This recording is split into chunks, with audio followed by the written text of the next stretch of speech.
Hello, everyone. My name is Whitney Cretal, and I'm a board governance consultant with Invest in Incredible here at Gulf Coast Community Foundation. We're in a time right now when we cannot have the face-to-face board and committee meetings that we're accustomed to.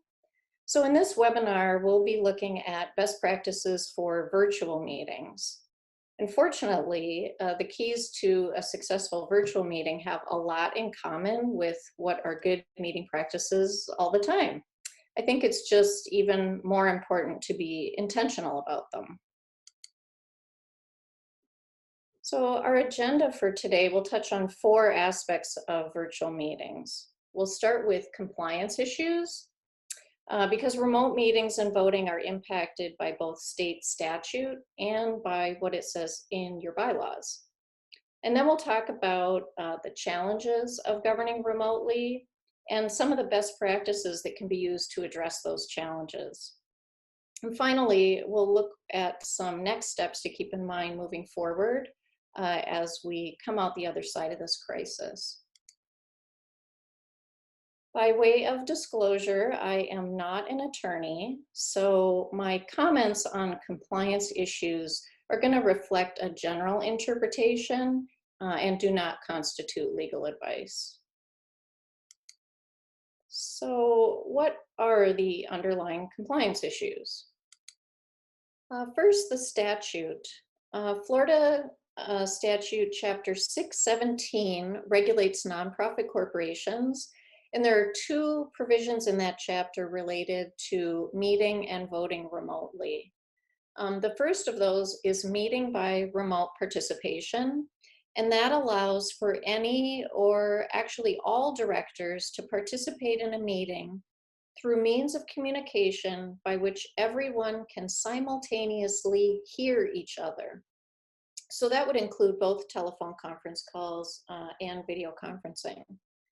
The second provision is action without a meeting. And this is intended to be a written consent, typically to be mailed to each of the directors and must be signed by 100% of them in order to be approved. Now, the statute doesn't expressly address email voting, but it could fall within this provision if it's done in a way that complies with written consent. So I just want to note that there are specific steps to follow in order to be in compliance, and it's not quite as quick and easy as folks initially may think. But for those who decide that they need to use this method, there is a resource that I'm providing at the end of the webinar that does a good job of laying out in detail what steps you need to take in order to be compliant. So the second level of compliance is that if you want to use one of these methods, it really needs to be reflected in your organization's governing documents. Here we would be talking about your articles and bylaws. And bylaws are normally the place to talk about meetings and voting. And if you don't have a provision for one or both of these, whichever methods you're intending to use, that's something that you're going to want to amend either now or later. And given the emergency situation that we're in currently, this might not be a feasible time for you to go through that bylaws amendment process. So if you're going to be outside of your bylaws for a while, I would recommend communicating that to your stakeholders with voting rights. And for everyone, that would include your board members. Additionally, for organizations that are membership organizations, you may have members with voting rights. And in that event, I would include those individuals in the communication as well. But the idea is to keep them informed and prevent any misunderstandings about what processes are being used, and to document what the extenuating circumstances and the good faith efforts are that you're making during this emergency. So for example, in the minutes of a virtual meeting, you might want to note that the board understands the importance of following the bylaws, but that health and safety preclude meeting in person right now. and that in order for the organization to continue to have leadership decision-making during this crisis, that you're temporarily convening the board by video conference. Is the provision for an organization to have a separate set of emergency bylaws that are only enforced during a catastrophic event. And I'm sure policymakers thought to include this because this is hurricane country, but certainly the pandemic situation that we're in fits these criteria as well. So this portion of the law allows for some pretty significant leeway in things like how to call a meeting, in what constitutes a quorum and so forth, that would prevent an organization from suddenly being out of compliance in an emergency. Now, some of those provisions might veer from best practice, and they might be necessary to function in an emergency, but they're not the kinds of things that you would want to embed in your regular bylaws for day-to-day business. So this is just a unique option that some organizations might want to consider. One last item on compliance with regard to the Sunshine Law, and this primarily affects public agencies, but there are a few nonprofits that are also subject to open meeting rules. And those would be organizations that were created by a public entity or by legislation, or have delegated authority to carry out a government responsibility. So some examples of those would be community action agencies, economic development corporation, or housing and redevelopment authority. And for those entities, there's normally a requirement that there be a quorum of board members physically present in a meeting location for any meeting, including if anyone were to participate remotely. But that requirement for the physical quorum is currently suspended by the governor's executive order. And so during this emergency, these organizations are allowed to have completely virtual meetings, keeping in mind that the remaining sunshine provisions are still in place, so public notice and participation need to be accommodated, but they will be able to have virtual meetings effective until the state of emergency is lifted. Next, we'll talk about the challenges of governing remotely and virtual meetings. And the first is really the comfort level of individual board members with a new remote format. And the discomfort that people have is often related to kind of the awkwardness of the limited nonverbal cues in a virtual meeting, and also with their lack of familiarity with the technology. So we can really address this with training, and of course, practice and experience will help people feel more comfortable over time. Next, technical problems, which we have all experienced. Drop participants and poor sound or video, and delays where speakers are stepping on each other. And training, again, is part of tackling this challenge, but also testing the technology in advance is really important to lower frustration with the technical issues. The next is complexity and engagement. And this becomes more of a challenge the larger the group, the more participants that you have, the more complicated the issues that you're trying to discuss, and the difficulty of sort of reading the room. And we'll talk about agenda planning and some facilitation tips for chairs to address this issue. The last item on the list of challenges is privacy and security. And with everyone rushing to video conferencing, there have been some concerns raised about confidentiality, with hacking that has been happening, and in general with the privacy policies of a lot of the popular platforms, including GoToMeeting and Zoom, free conference call, etc.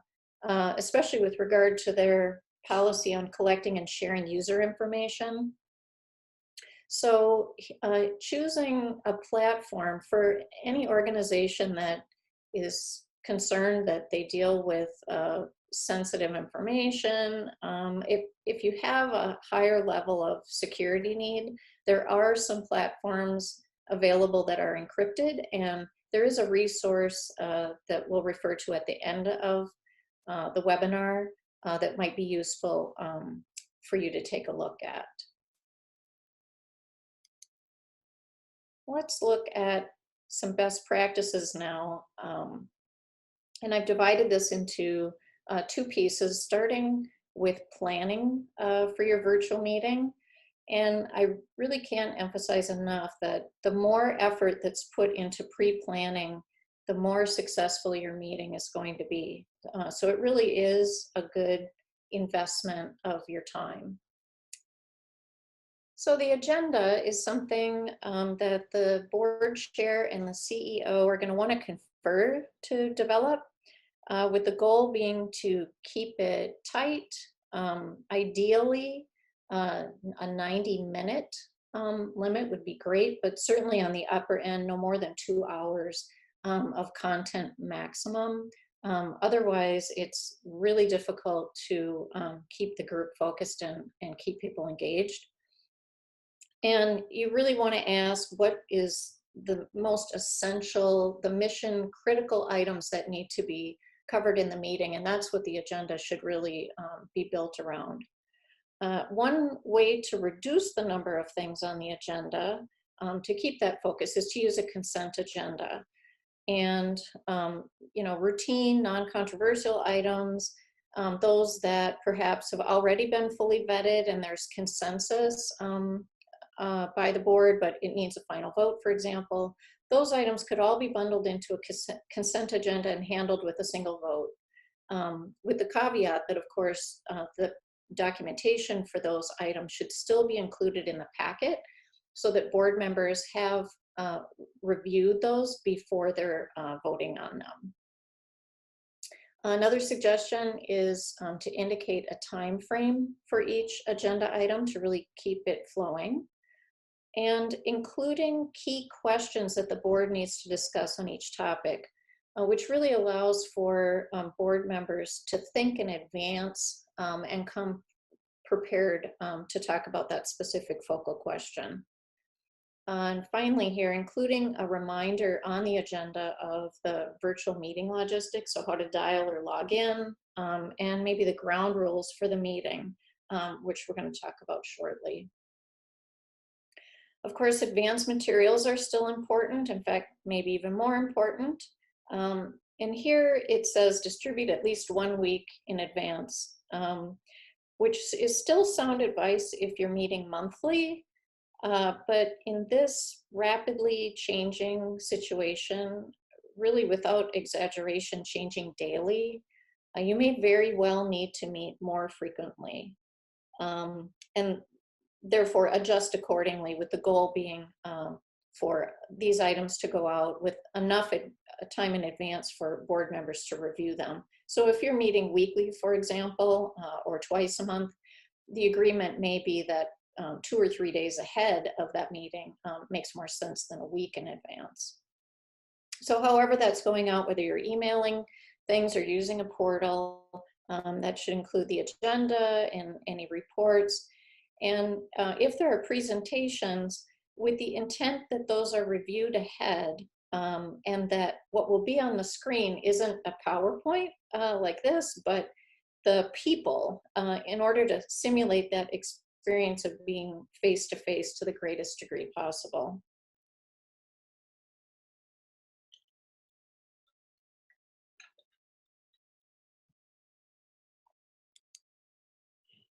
With regard to the technology, the first step would be determining what resources are available to each of your participants, so that you can choose a platform that everyone can use, taking into account if there are some bandwidth issues or equipment limitations that would help inform that decision.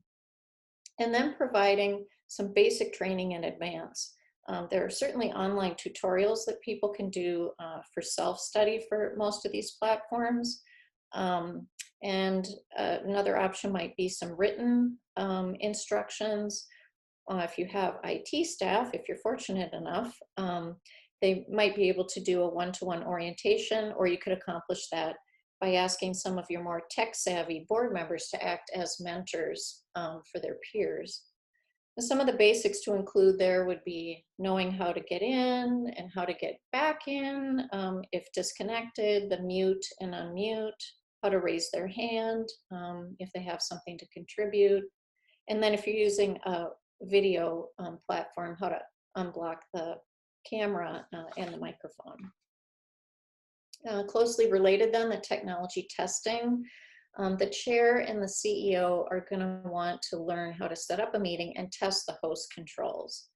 And potentially doing a simulation to test the platform and any of the features that you're going to use before that first use, whether you're using staff or friends and family as guinea pigs, that can really help avoid some of the wrinkles when you go live. And then starting your first meeting 15 to 30 minutes early to do a quick technology check with each participant as they're coming into the call and trying to address any of those problems that they're having at the outset. Now we'll move to best practices for actually conducting the virtual meeting. Rules of engagement are very helpful, and ideally these would be developed with everyone's input.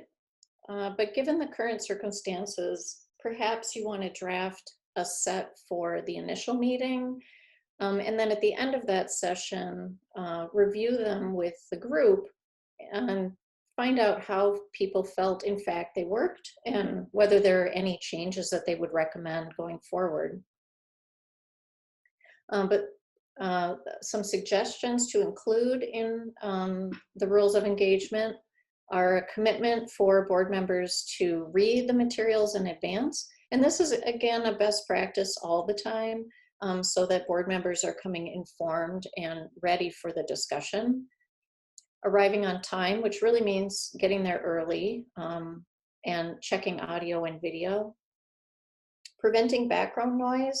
You might want to have the default be that everyone is on mute when they are not speaking. Finding a quiet room to the best of their ability in the space that they have for participating in the meeting, and potentially using a headset if you're still having problems with background noise. Giving the meeting your full attention, so no multitasking, and avoiding repeating or dominating the airtime. And one way for everyone to try to honor that is to try to limit responses to 30 seconds. And I add one other thing here, I think, which is maintaining an extra dose of patience while everyone is learning this new way of doing things. So it's also important to be able to identify who's speaking. Sometimes this is even challenging on the video conference platforms. Certainly it's an issue on the telephone. One suggestion is if you are using video, that everyone should be on, and setting that as an expectation so that people show up in a way that they're comfortable for the camera. Knowing how to use the raise your hand function to get the chair's attention if you have something to contribute. And again, for both telephone and for video conferencing, to state your name before speaking, which can really help in taking the minutes of the meeting. Virtual meetings also present some special challenges for facilitation. And although you're not going to have time for a lot of fluff, you still want to engage the group as a team. So the overall goal here is really to stick to the subject, keep it moving, and aim for some kind of active participation opportunities, say every 15 minutes. So some ideas in that vein are perhaps to assign some support roles to the facilitator. And these could even be rotating for different people to take these on in different meetings, but a timekeeper, a technical support person to run interference if one person is having an issue and not derail the whole meeting, and possibly a meeting Yoda, which could add some levity as well, but to help remind folks of the rules if they start to stray, or possibly having the role of calling back in someone who's stepped out of the meeting because they had a conflict of interest on one of the agenda items. Keeping a list of all the participants in front of you can help to make sure that you're engaging all and being aware of who you haven't heard from so that you can specifically invite their input. At the start of the meeting, this is icebreaker. It's really a check-in just to hear each voice. And it can simply be the roll call and where people are checking in from to establish a quorum at the start of the meeting. And it might also be helpful at that point to do a reminder of what the ground rules are as well. The round robin technique, using an organized lineup, so a specific order to make sure that each person has a chance to respond, whether that's alphabetical or the order that, that they appear on the video screen, is another technique that can be used. And a basis for that might be the key questions that you've identified on the agenda for those key discussions. Politely redirecting when people wander off the path, so really keeping to the topic. And it may be that the facilitator wants to repeat the question under discussion and ask if there are any other points that have not yet been made. Again, reinforcing we want new information and not to be repeating what has already been contributed. Watching for eyes and arms moving, that might be reading or typing and kind of indicating some multitasking or bored expressions. And if you feel that you might be losing people in those ways, it could be time to ask about energy level and possibly do a stretch to re-energize in a longer meeting. So there are more advanced functions that are great to add that increase engagement, like polling for consensus and whiteboard for brainstorming. And those are things I would recommend phasing in as participants get more comfortable, and definitely test them and train everybody ahead of when you want to use those. And at the end of the meeting, kind of a closing checkout. This is your goodbye to bring closure for everybody. Again, hearing each voice. And under the current situation, that might be as simple as just one-word gratitudes. Finally, another universal best practice. If you were not already doing this in face-to-face meetings, evaluating your meeting effectiveness is an excellent practice to start now and carry forward beyond this crisis time. So it's really about how are we doing and a commitment to continuous improvement.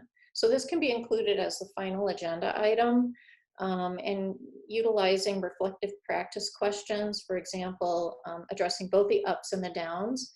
In what ways did we achieve our objectives for this meeting? Where did we tend to struggle? And then asking for some specific ideas, changes that could be made to increase your success the next time.